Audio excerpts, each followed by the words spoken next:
ಮುನಿರತ್ನ ಮೇಲೆ ಮೊಟ್ಟೆ ದಾಳಿ ಕೇಸ್ಗೆ ಬಿಗ್ ಟ್ವಿಸ್ಟ್. ಮೊಟ್ಟೆ ಎಸೆದಿದ್ದು ರಾಜಕೀಯ ದ್ವೇಷಕ್ಕೆ ಅಲ್ಲ, ಮತ್ತೇನು? ಬಿಜೆಪಿ ಶಾಸಕ ಮುನಿರತ್ನ ಮೇಲೆ ನಿನ್ನೆಯಷ್ಟೇ ಮೊಟ್ಟೆ ದಾಳಿ ನಡೆದಿದೆ. ಕಾರ್ಯಕ್ರಮಕ್ಕೆ ನಡೆದುಕೊಂಡು ಹೋಗ್ತಿದ್ದಾಗಲೇ ವ್ಯಕ್ತಿಯೊಬ್ಬ ನೇರವಾಗಿ ಮುನಿರತ್ನ ತಲೆಗೆ ಗುರಿಯಿಟ್ಟು ಮೊಟ್ಟೆ ಎಸೆದಿದ್ದಾನೆ. ಅದರ ಫೋಟೋ ವಿಡಿಯೋಗಳು ಫುಲ್ ವೈರಲ್ ಆಗಿವೆ.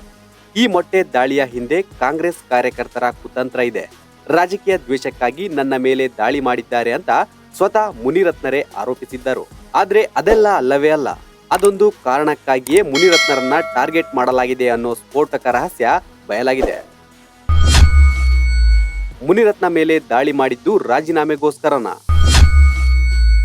ಬಯಲಾಯ್ತು ಸ್ಫೋಟಕ ಷಡ್ಯಂತ್ರ. ನಿಜಕ್ಕೂ ನಿನ್ನೆ ನಡೆದಿದ್ದೇನು?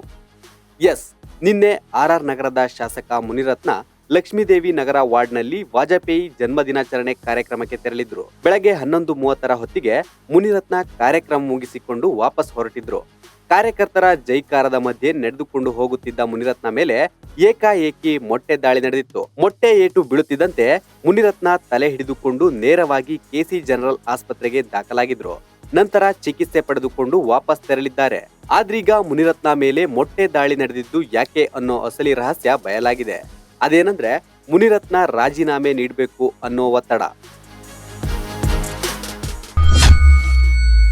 ಮುನಿರತ್ನಗೆ ರಾಜೀನಾಮೆ ಒತ್ತಡ. ವಿಜಯೇಂದ್ರ ಬಾಂಬ್. ಎಸ್, ಶಾಸಕ ಮುನಿರತ್ನಗೆ ತಮ್ಮ ಸ್ಥಾನಕ್ಕೆ ರಾಜೀನಾಮೆ ನೀಡುವಂತೆ ಒತ್ತಡ ಹೆಚ್ಚಾಗಿದೆಯಂತೆ. ಅದರ ಮುಂದುವರಿದ ಭಾಗವಾಗಿಯೇ ನಿನ್ನೆ ಅವರ ಮೇಲೆ ಮೊಟ್ಟೆ ದಾಳಿ ನಡೆದಿದೆ. ಇದನ್ನು ನಾವು ಹೇಳ್ತಿಲ್ಲ, ಸ್ವತಃ ಬಿಜೆಪಿ ರಾಜ್ಯಾಧ್ಯಕ್ಷರಾದ BY ವಿಜಯೇಂದ್ರ ಬಾಂಬ್ ಸಿಡಿಸಿದ್ದಾರೆ. ನಿನ್ನೆ ಕೆಸಿ ಜನರಲ್ ಆಸ್ಪತ್ರೆಗೆ ಭೇಟಿ ನೀಡಿ ಮುನಿರತ್ನ ಆರೋಗ್ಯ ವಿಚಾರಿಸಿದ ಬಳಿಕ ಈ ಆರೋಪ ಮಾಡಿದ್ದಾರೆ. ಮುನಿರತ್ನ ಅವ್ರ ಮೇಲೆ ಮೊಟ್ಟೆಗಳನ್ನ ಎಷ್ಟು ಹಲ್ಲೆ ಮಾಡ್ತಕ್ಕಂಥ ಏನೋ ಪ್ರಕರಣ ನಡೆದಿದೆ. ಇದೇನೋ ಸಣ್ಣ ಘಟನೆ ಅಂತೇಳಿ ನೀವು ಭಾವಿಸಬೇಡಿ. ಮುನಿರತ್ನ ಅವ್ರ ಮೇಲೆ ಏನೋ ಪ್ರಕರಣಗಳು ದಾಖಲೆ ಆಗಿದೆ, ಅದು ತನಿಖೆ ಆಗ್ತಾ ಇದೆ, ಅದು ಮತ್ತೊಂದು ಭಾಗ. ಆದ್ರೆ ಶಾಸಕರ ಮೇಲೆ, ಮುನಿರತ್ನ ಅವ್ರ ಮೇಲೆ ಹೇಗಾದ್ರೂ ಮಾಡಿ ಒತ್ತಡ ಹಾಕಿ ಅವರನ್ನ ಶಾಸಕ ಸ್ಥಾನದಿಂದ ರಾಜೀನಾಮೆ ಕೊಡಬೇಕು, ಮರುಚುನಾವಣೆ ಆಗಿ ಅವ್ರಿಗೆ ಬೇಕಾದಂತ ಗೆಲ್ಲಿಸ್ಕೋಬೇಕು ಅಂತಕ್ಕಂಥ ಒಂದು ಷಡ್ಯಂತ್ರ ಪಿತೂರಿ ಅವತ್ತಿಂದನೂ ಕೂಡ ನಡೀತಾ ಇದೆ. ಇವತ್ತು ನಮ್ಮ ಕಾರ್ಯಕರ್ತರು ಕೂಡ ಬಹಳ ನೊಂದ್ಕೊಂಡಿದ್ದಾರೆ. ಯಾರು ಮುನಿರತ್ನ ಅವರ ಅಕ್ಕಪಕ್ಕ ಇರ್ತಕ್ಕಂಥ ಮುಖಂಡರುಗಳೇನಿದ್ದಾರೆ ಅವರ ಮೇಲೂ ಕೂಡ ಸುಳ್ಳು ಕೇಸುಗಳನ್ನ ದಾಖಲೆ ಮಾಡ್ತಕ್ಕಂಥದ್ದು, ಹಳೆ ಕೇಸುಗಳನ್ನ ರೀಓಪನ್ ಮಾಡ್ತಕ್ಕಂಥದ್ದು, ಮಹಿಳೆಯರ ಮೇಲೂ ಕೂಡ ದೌರ್ಜನ್ಯ ನಡೀತಾ ಇದೆ. ನಮ್ಮ ಕಾರ್ಯಕರ್ತರು ಮನೆಗೆ ನುಗ್ಗಿ ಬಿಯರ್ ಬಾಟ್ಲು ಒಡೆದಾಕಿ ಮನೆಯಲ್ಲಿರ್ತಕ್ಕಂಥ ಹೆಣ್ಮಕ್ಳು ಕೂಡ ಬೆದರಿಸ್ತಕ್ಕಂಥ ಕೆಲಸವು ಕೂಡ ಕಾಂಗ್ರೆಸ್ ಪಕ್ಷದ ಪುಡಾರಿಗಳು ಮಾಡ್ತಾ ಇದ್ದಾರೆ ಅಂತ ನಮ್ಮ ಕಾರ್ಯಕರ್ತರು ಆರೋಪ ಮಾಡ್ತಾ ಇದ್ದಾರೆ. ಇವತ್ತಿನ ಘಟನೆ ಇದ್ಯಾವುದು ಸಣ್ಣ ಘಟನೆ ಅಲ್ಲ. ಶಾಸಕರ ಮೇಲೆ ಒತ್ತಡ ಹಾಕ್ತಕ್ಕಂಥದ್ದು, ಬೆದರಿಕೆ ತಂತ್ರ, ಒತ್ತಡ ಹಾಕ್ತಕ್ಕಂಥ ತಂತ್ರ ಯಾವುದು ಕೂಡ ಕಾಂಗ್ರೆಸ್ ಪಕ್ಷದ ಯಾರು ಮುಖಂಡರು ಇದರಿಂದ ಇದ್ದಾರೆ ಅಥವಾ ಪುಡಾರಿಗಳೇನಿದ್ದಾರೆ ಇದರಿಂದ ಏನು ಕೂಡ ಸಾಧಿಸೋದಕ್ಕೆ ಸಾಧ್ಯ ಇಲ್ಲ.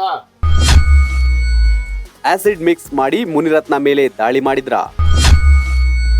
ಕೂದಲು ಸುಟ್ಟು ಹೋಗಿದೆ ಎಂದ ಡಾಕ್ಟರ್ CN ಮಂಜುನಾಥ್. ನಿನ್ನೆ ನಡೆದಿದ್ದು ಬರೀ ಮೊಟ್ಟೆ ದಾಳಿಯಲ್ಲ, ಆ ಮೊಟ್ಟೆಯಲ್ಲಿ ಆಸಿಡ್ ಮಿಕ್ಸ್ ಮಾಡಿ ಎಸೆದಿದ್ದಾರೆ ಅಂತ ಸ್ವತಃ ಮುನಿರತ್ನ ಆರೋಪ ಮಾಡಿದ್ದಾರೆ. ಅಷ್ಟೇ ಅಲ್ಲ, ಮುನಿರತ್ನಗೆ ಟ್ರೀಟ್ಮೆಂಟ್ ನೀಡಿದ ಸಂಸದ ಡಾಕ್ಟರ್ CN ಮಂಜುನಾಥ್ ಕೂಡ ಇದನ್ನೇ ಹೇಳಿದ್ದಾರೆ. ಆಸಿಡ್ ಮಿಕ್ಸ್ ಮಾಡಿ ದಾಳಿ ಮಾಡಿರಬಹುದು, ಇದರಿಂದಾಗಿಯೇ ಅವರ ತಲೆ ಮೇಲೆ ಸ್ವಲ್ಪ ಕೂದಲು ಸುಟ್ಟು ಹೋಗಿದೆ ಎಂದಿದ್ದು ಪ್ರಕರಣ ಮತ್ತೊಂದು ಟ್ವಿಸ್ಟ್ ಪಡೆದುಕೊಂಡಿದೆ. ಆಸಿಡ್ ಏನೋ ಮಿಕ್ಸ್ ಮಾಡಿ ಎಸ್ತಿದ್ದಾರೆ ಅಂತ ಹೇಳಿದ್ದಾರೆ. ಏನಾದ್ರು ಬರ್ನ್ ಆಗಿದೆಯಾ? ಕೂದಲು ಬರ್ನ್ ಆಗಿದೆ ಸರ್. ನಾವು ಸಂಸ್ಕಾರ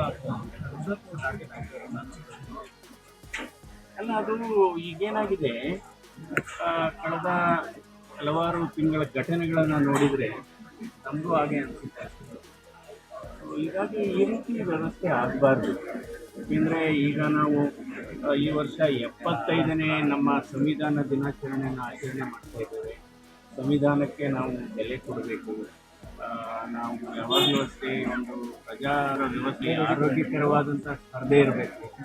ಚುನಾವಣೆಯಲ್ಲಿ ಒಬ್ಬರು ಗೆಲ್ಲೋದು ಅಥವಾ ಒಬ್ಬರು ಸೋಲೋದು ಅದು ಸ್ವಾಭಾವಿಕ.